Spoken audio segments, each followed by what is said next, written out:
அருமை இரட்சகரும் ஆண்டவரும் ஆகிய இயேசு கிறிஸ்துவின் இனிய நாமத்தில் உங்களை வாழ்த்தி வரவேற்கிறேன். இந்த வீடியோ மூலியமாக உங்களை சந்திப்பதில் மிக்க மகிழ்ச்சி.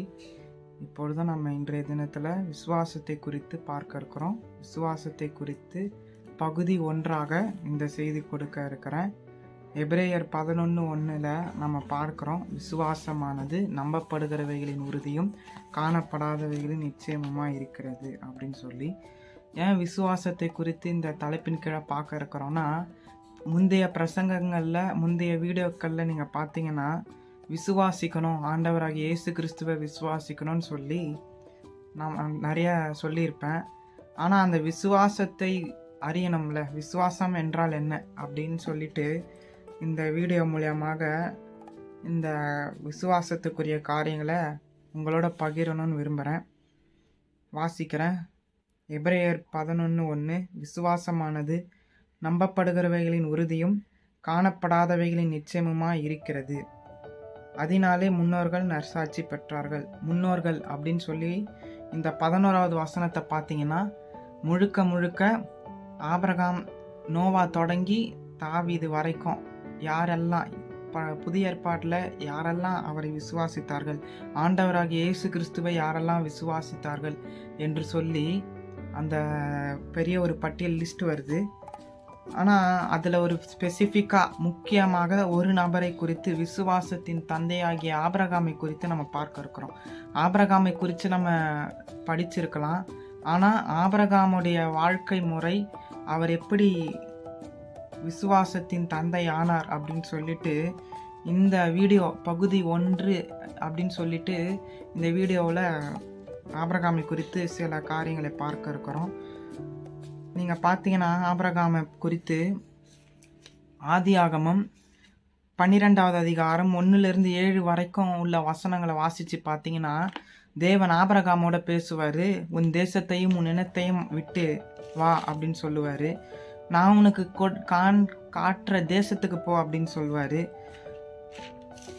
அது இன்றைய காலகட்டத்தில் அந்தமாரி சொன்னால் நம்ம யாரும் அப்படி போக மாட்டோம். ஆனால் ஆபிரகாமோட தேவன் பேசின அந்த காலத்தில் ஆபிரகாம் கீழ்ப்படிந்தார், விசுவாசிச்சார், நம்பினார், காட்டின ஊருக்கு போனார். அந்த வசனத்தை நான் வாசிக்கிறேன். ஆதியாகமம் 12வது அதிகாரம் 1-7 வரைக்கும் உள்ள வசனங்களை வாசித்து பார்த்தா, கர்த்தர் ஆபிரகாமை நோக்கி, நீ உன் தேசத்தையும் உன் இனத்தையும் உன் தகப்பனுடைய வீட்டையும் விட்டு புறப்பட்டு நான் உனக்கு காண்பிக்கும் தேசத்துக்கு போ. 2வது வசனத்தை வாசிக்கிறேன். நான் உன்னை பெரிய ஜாதியாக்கி உன்னை ஆசீர்வதித்து உன் பெயரை பெருமைப்படுத்துவேன், நீ ஆசீர்வாதமாக இருப்பாய். வாக்கு தத்தத்தை சொல்லிடுறார் ஆபிரகாம் கிட்ட. ஏன்னா நீ இப்படி என்னுடைய பேச்சை கேட்டு அந்த தேசத்தையும் வீட்டாரையும் உன் இனத்தாரையும் உன் சொந்த பந்தங்களெல்லாம் விட்டுட்டு நீ வரும்பொழுது உன் பேரை நான் பெருமைப்படுத்துவேன், உன்னை பெரிய ஜாதி ஆக்குவேன், உன்னை எல்லாரும் உன்னை ஆசீர்வதிக்கிறவங்கள ஆசீர்வதிப்பேன், உன்னை சபிக்கிறவங்கள சபிப்பேன் அப்படின்னு சொல்லி தேவன் ஆசீர்வதிக்கிறாரு. அது ஒரு வாக்கு தத்தமாக ஆபிரகாமுக்கு கொடுத்துட்றாரு, ஒரு ப்ராமிஸாக கொடுத்துட்றாரு. 3வது வசனத்தை பார்த்தீங்கன்னா, உன்னை ஆசீர்வதிக்கிறவர்களை ஆசீர்வதிப்பேன், உன்னை சபிக்கிறவர்களை சபிப்பேன், பூமியில் உள்ள வம்சங்களெல்லாம் உனக்குள் ஆசீர்வதிக்கப்படும் அப்படின்னு சொல்லி ஒரு பெரிய வாக்கு தத்துவத்தை கொடுத்துட்றார். ஆபிரகாமுக்கு விரோதமாக யார் யார் சபிக்கிறாங்களோ அவங்க சபிக்கப்பட்டவங்களாகவும், ஆபிரகாமை யாரெல்லாம் ஆசீர்வதிக்கிறாங்களோ அவங்களாம் ஆசீர்வதிக்கப்பட்ட ஜனமாகவும் மாறணும் அப்படின்றதுக்காக ஆண்டவர் என்ன பண்ணுறாரு, ஆபிரகாம் கிட்ட இந்த வாக்கு தத்துவங்களை சொல்லிடுறாரு. 4வது வசனத்தை படிக்கிறேன். கர்த்தர் ஆபிரகாமுக்கு சொன்னபடியே அவன் புறப்பட்டு போனான், லோத்து அவனோடு கூட போனான். ஆபிரகாம் ஆரானை விட்டு புறப்பட்ட போது 75 வயதுள்ளவனாய் இருந்தான்.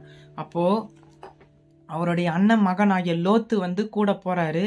75 வயசுல ஆண்டவர் இந்த ஊரை விட்டு போகு அப்படின்னு சொன்ன பிறகு அந்த கீழ்ப்படிதலோட போறாரு.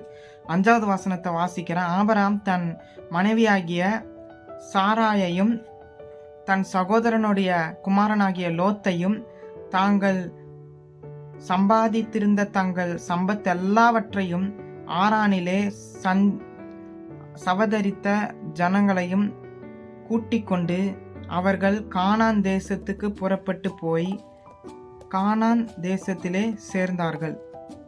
5வது வசனம் கானான் தேசத்தில் போய் சேர்ந்தாங்கன்னு சொல்லப்பட்டிருக்கு. 6வது வசனத்தை படிக்கிறேன். ஆபிரகாம் அந்த தேசத்தின் சுற்றி திரிந்து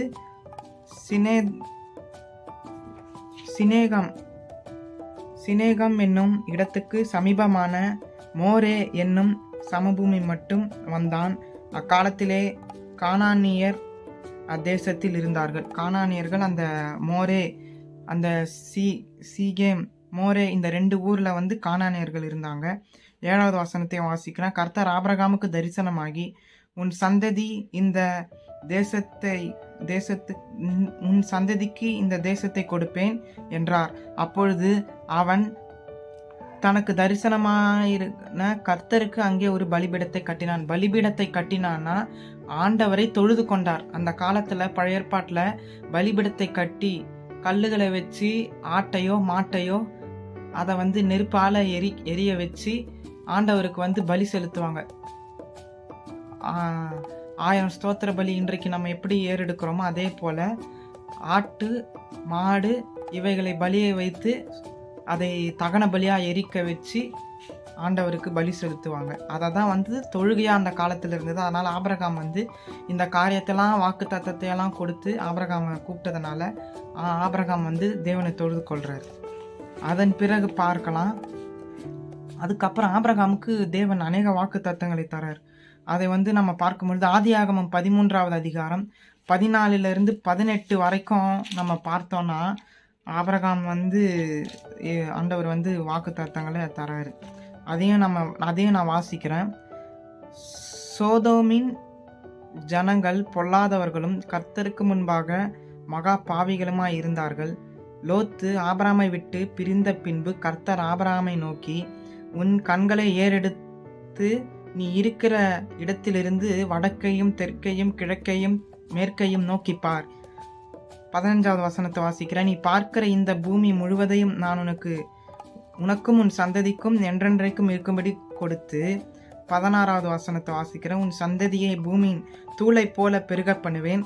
ஒருவன் பூமியில் உள்ள எண்ண கூடுமானால் உன் சந்ததி எண்ணப்படும். 17வது வசனம். நீ எழுந்து தேசத்தின் நீளமும் அகலமும் அம்மட்டும் நடந்து திரி, உனக்கு அதை தருவேன் என்றார். 17ஐயும் வாசிக்கிறேன். நீ எழுந்து தேசத்தின் நீளமும் அகலமும் அம்மட்டும் நடந்து திரி, அதை உனக்கு தருவேன் சொல்றாரு. 18ஐயும் வாசிக்கிறேன். அப்பொழுது ஆபிரகாம் கூடாரத்தை பெயர்த்து கொண்டு போய் எப்ரோனில் இருக்கும் மம்ரேயின் சமபூமியில் சேர்ந்து குடியிருந்து அங்கே கர்த்தருக்கு ஒரு பலிபீடத்தை கட்டினான். அப்போ தேவன் சொன்ன வார்த்தையே ஆபிரகாம் கீழ்ப்படிந்து அந்த தேசத்தை வந்து நடந்து திரி, நீ நடக்கிற எவ்வளோ நீளம் எவ்வளோ அகலமோ அந்த அகலத்துக்கு வரைக்கும் உன்னுடைய தேசமாக அது இருக்கும், அது உன்னுக்கிட்டே ஒப்பு கொடுக்குறேன் அப்படின்னு சொல்கிறாரு ஆண்டவர். ஆபிரகாம் கீழ்ப்படிந்து அந்த தேசத்தை நடந்து திரிகிறாரு. அப்போ என்ன பண்ணுறாருன்னா இவருடைய கூடாரத்தை பெயர்த்து கொண்டு போய் எப்ரோனில் இருக்கிற மம்ரேயின் சமபூமியில் வந்து குடியிருந்த அந்த இடத்துல வந்து ஆண்டவருக்கு திரும்ப ஒரு பலிபீடத்தை கட்டி திரும்ப ஆண்டவரை தொழுது கொள்றார். அப்போ ஆபிரகாமுடைய விசுவாசத்தை பாருங்க. அவர் வந்து இது நடக்குமா நடக்காதா என்று சொல்லாமல் அங்கே எங்கெல்லாம் ஆண்டவர் வார்த்தையை கொடுத்து வாக்கு தத்துவத்தை கொடுத்து ஆபிரகாமுக்கு சொல்றாரோ, பிராமிஸ் பண்றாரோ, அந்த இடங்களெல்லாம் அவருடைய பலிபீடம், ஆபிரகாம் பலிபீடத்தை கட்டி அங்கே தேவனை தொழுது கொள்றார். அதுக்கப்புறம் பார்த்தீங்கன்னா ஆதியாகமம் 15:5-6 பார்க்கும் பொழுது திரும்பவும் தேவன் வந்து ஆபிரகாமுக்கு தரிசனமாகி பேசுறாரு. 5வது ஆதியாகமம் 15:5-6 வாசிக்கிறேன். அவர் அவனை வெளியே அழைத்து, நீ வானத்தை அனார்ந்து பார், நட்சத்திரங்களை என்ன உன்னாலே கூடுமானால் அவைகளை எண்ணு என்று சொல்லி, பின்பு அவனை நோக்கி, உன் சந்ததி இவ்வனமாய் இருக்கும் என்றார். சொல்லிடுறாரு, வானத்தை அனார்ந்து பார், நட்சத்திரத்தை எண்ணிப்பார், உன் சந்ததி இவ்வளோ பெருசாக இருக்கும்னு சொல்கிறாரு. 6வது வசனத்தையும் வாசிக்கிறேன். அவன் கர்த்தரை விசுவாசித்தான், அது அவர் அவனுக்கு நீதியாக எண்ணினார். ஆபிரகாம் வந்து அப்போதான் விசுவாசிச்சார் ஆரம்பத்தில். ஆனால் வேதத்தில் நமக்கு ரெக்கார்டாக கொடுக்கப்பட்டிருக்கிற வார்த்தை விசுவாசித்தான் என்கிற ஒரு வார்த்தை வந்து ஆதியாகமம் 15:5-6 வருது. அப்போது ஆபிரகாம் விசுவாசிக்காம தேவனை தொழுது கொள்ளவில்லை. பலிபீடத்தை கட்டி மாட்டையோ ஆட்டையோ பலியிட்டு தேவனுக்கு ஸ்தோத்திரம் விசுவாசிச்சாதான் அவர் பண்ணியிருக்கிறார். அதனால்தான் பலிபீடத்தை கட்டி தேவனை தொழுது கொண்டார் அப்படின்ற வார்த்தையை நம்ம பைபிளில் பார்க்குறோம். அதே போல் ஆதியாகமம் 17வது அதிகாரம் 5-8 வரைக்கும் உள்ள வசனங்களையும் நான் வாசிக்கிறேன். இனி உன் பெயர் ஆபிரகாம் என்னப்படாமல் நான் உன்னை திரளான ஜாதிகளுக்கு தகப்பனாக ஏற்படுத்தினபடியால் உன் பெயர் ஆபிரகாம் என்னப்படும். 6வது வசனம், உன்னை மிகவும் அதிகமாய் பலுக பண்ணி உன்னிலே ஜாதிகளை உண்டாக்குவேன், உன்னிடத்திலிருந்து ராஜாக்கள் தோன்றுவார்கள். 7வது வசனம், உனக்கும் உனக்கு பின்வரும் உன் சந்ததிக்கும் நான் தேவனாய் இருக்கும்படி எனக்கும் உனக்கும் உனக்கு பின் தலைமுறையாக வரும் உன் சந்ததிக்கும் நடுவே என் உடன்படிக்கையை நித்திய உடன்படிக்கையாக ஸ்தாபிப்பேன். இது எப்போ சொல்றாருன்னா, ஆபிரகாம் கிட்டத்தட்ட ஒரு 3/4 வாசி ஆண்டவரை விசுவாசிச்சு ஒவ்வொரு காரியத்தையும் கீழ்ப்படிஞ்சு செஞ்ச பிறகு, அதாவது ஒரு நிறைய சம்பவம் நடந்துருது. சாரால் அவங்களுக்கு குழந்தை இல்லாதனால எகிப்து தேசத்துக்கு போய் எகிப்து தேசத்தின் ஒரு அடிமை பெண்ணை தேர்ந்தெடுத்து அந்த அடிமை பெண் மூலமா ஒரு குழந்தைய பெற்றெடுக்கலாம் அப்படின்னு சொல்லி சாராய் ஆபிரகாமுக்கு ஐடியா கொடுக்குறாங்க. ஆபிரகாம் அந்த சம்மதிச்சு இன்னொரு பெண்ணை ஆகார் அப்படின்னு சொல்கிற அந்த பெண்ணோட ஆபிரகாம் இணைஞ்சு குழந்தைய பெருக்கும் பொழுது அந்த குழந்தைய இஸ்மவேல் அப்படின்னு பேர் வைக்கிறாங்க. ஆனால் அது அல்ல, இதுதான் உன் கர்ப்ப பிறப்பு, ஈசாக்கு தான் உன் கர்ப்ப பிறப்பு அப்படின்னு சொல்லி ஆண்டவர் வாக்குத்தத்தம் பண்ணுறாரு. அதன் பிறகும் ஆண்டவர் சொல்கிறாரு, வாக்குத்தத்தத்தை சொல்லிட்டு 17:5-8 பார்க்கும்போது உன்னை அதிகமாக பழுக பெருக பண்ணுவேன், ராஜாக்கள் தோன்றுவார்கள் அப்படின்னு சொல்லிடுறாரு. 7வது வசனத்தை பார்க்கும்போது இதை நித்திய உடன்படிக்கை உன்னோட ஒரு உடன்படிக்கை பண்ணுறேன், உன்னோட ஒரு அக்ரிமெண்ட் பண்ணுறேன் அப்படின்னு சொல்லி ஆபிரகாமோட உடன்படிக்கை பண்ணுறார். 8வது வசனத்தை படிக்கிறேன். நீ பரதேசியாய் தங்கி வருகிற கானான் தேசம் முழுவதையும் உனக்கும் உனக்கு பின் வரும் உன் சந்ததிக்கும் நித்திய சுதந்திரமாக கொடுத்து நான் அவர்களுக்கு தேவனாய் இருப்பேன் என்றார். ஏன்னா தேவனுடைய திட்டம் என்னன்னா, ஆபிரகாமை வச்சு அவருக்கென்று ஒரு சந்ததியை உருவாக்க வேண்டும். அதாவது இஸ்மவேல் பிறந்தார், ஈசாக்கும் பிறந்தார், 2 பேர் பிறந்தாருங்க. ஆனால் இஸ்மவேல் தேவன் சொன்ன பிரகாரம் வாக்குத்தத்தம் பிராமிஸ் பண்ணப்பட்ட ஒரு குழந்தை அல்ல, ஈசாக்கு தான் பிராமிஸ் பண்ணப்பட்ட குழந்தை. அதனால தேவனுடைய ஜனம், தேவனை சேவிக்கிற ஜனம், தேவனை சேவிக்காத ஜனம்ன்ற வித்தியாசம் ஆபிரகாம் மூலியமாக 2ஆக பிரிந்தது. இப்போ இந்த சம்பவத்தின் மூலமா நம்ம என்ன கத்துக்கிறோம்னா, தேவன் தம்முடைய திட்டத்தை மனிதனை வைத்து பயன்படுத்துகிறார். ஆனால் விசுவாச பட்டியலில் வரும்பொழுது இவர் சோர்ந்து போகலை, பின்வாங்கலை, முறுமுறுக்காம தேவனுக்கு ஒவ்வொரு காரியத்திலும் கீழ்ப்படிந்து ஆபிரகாம் கடைசியாக பார்க்கும் பொழுது அந்த குழந்தையை 100 வயதில் ஆண்டவர் ஈசாக்கை பிறக்க பண்ணுறாரு. அந்த வசனத்தையும் நான் வாசிச்சிட்றேன். ஆதியாகமம் அதுக்கு முன்னாடி ஒரு சிம்டம்ஸ் தேவன் ஆபிரகாமுக்கு காண்பிக்கிறார். ஆதியாகமம் 18வது அதிகாரம் 2 மற்றும் 10 வசனங்களை நான் வாசிக்கிறேன். ஆதியாகமம் 18:2. தன் கண்களை ஏறெடுத்து பார்க்கும் பொழுது இதோ 3 புருஷர் அவனுக்கு எதிரே நின்றார்கள். அவர்களை கண்டவுடனே அவன் கூடார வாசலில் இருந்து அவர்களுக்கு எதிர்கொண்டு ஓடி தரை மட்டும் குனிந்து 10வது வசனத்தை வாசிச்சா, அப்பொழுது அவர் ஒரு உற்பவ காலத்திட்டத்தில் நிச்சயமாய் உன்னிடத்திற்கு திரும்ப வருவேன், அப்பொழுது உன் மனைவியாகிய சாராளுக்கு ஒரு குமாரன் இருப்பான் என்றார். சாராள் அவருக்கு பின்புறமாய் கூடார வாசலில் இதை கேட்டு கொண்டிருந்தாள். அதாவது ஆபிரகாமுடைய மனைவி சாராளுக்கு தேவனுடைய வார்த்தை வருது. அந்த 3 புருஷர்கள் அதில் ஒருத்தர் சொல்றாரு, இதே ஒரு கால திட்டத்தில் வரும்பொழுது சாராளுக்கு குழந்தை இருக்கும் அப்படின்னு சொல்லி தேவன் அந்த 3 புருஷர்கள் மூலயமா தேவன் பேசுறாரு. அதை சாராள் கேட்குறாங்க. அதுக்கு அடுத்த வசனத்தை நம்ம பார்க்கும் பொழுது இது முதலாவது ஒரு சிம்டம்ஸ்.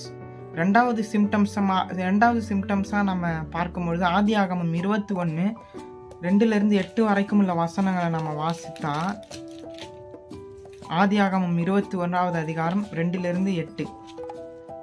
ஆபிரகாம் முதிர் வயதா இருக்கையில் சாரால் கர்ப்பவதியாகி, அதாவது அந்த முதல் சிம்டம்ஸ் போயிடுச்சு.